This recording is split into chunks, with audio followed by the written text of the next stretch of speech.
I'm Rabbi Shaul Rosenblatt. Welcome to Tikkun's weekly Dava podcast. This week's portion is Parsha Pinchus. It's about the 6th or 7th in the book of Numbers, book of Bamidbar. In this week's portion, Moses ascends to Mount Nebo. He's told by God to ascend to Mount Nebo to see the land of Israel. Not allowed to enter it, but he's allowed to see it, and he does so with great joy. It must be very difficult for Moses, if you think about it. One of his great dreams of life was to enter the land of Israel, and God basically said, look but don't touch, you can't go in. But it wasn't hard for Moses. He wasn't able to fulfill his greatest ambition of entering the land of Israel with the Jewish people, but he was grateful for whatever he was able to do.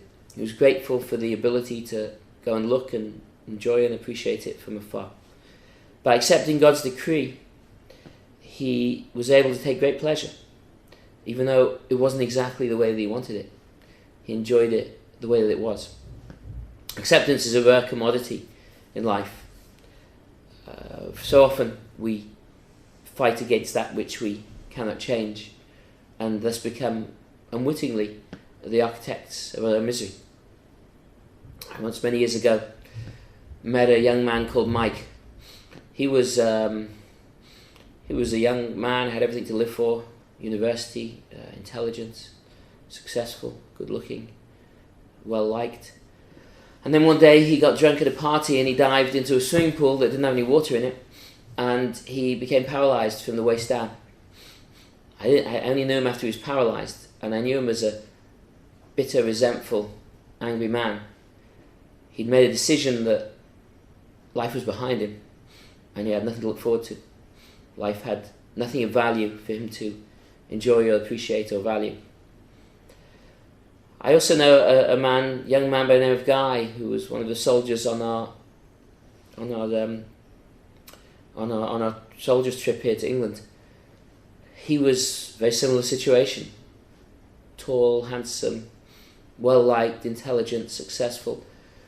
He was in the army in Israel and called out to in a jeep to try and find some terrorists, and his jeep was hit by a roadside bomb, and he lost both of his legs.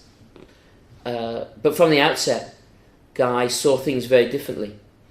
Guy decided for himself that he was going to walk again on prosthetic legs. He decided that he was going to be happy. He decided that life was in front of him, not behind him, and that it was up to him to make his life into whatever he wanted it to be. Today, Guy walks as well as anybody I know. He swims in the Israeli disabled swim team. He counsels other soldiers who are going through challenging times as he went through, and in general he's one of the most positive and happiest people you could imagine meeting. There's a third person I know, who I met recently, let's call him John. Similar situation to both of them. Successful, young, good-looking, well-liked, etc., etc. He got a tumour in his back recently and has been told by the doctors that he's paralysed from the waist down for the rest of his life. And you can see him in the process of choosing. He's kind of right in the middle there.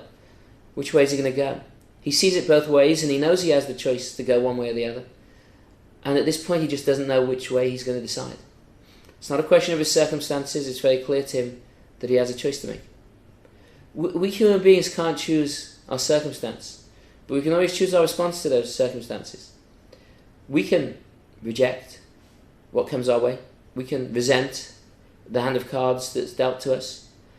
And in doing so, we will guarantee ourselves that the world is a dark world, but we must understand that it's a dark world of our own making.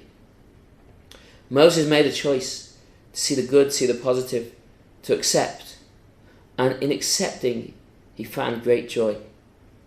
John is a young man who needs to decide, who's he going to be like? Is he going to be like Mike, or is he going to be like Guy? But the truth is, that's a decision that we all need to make also.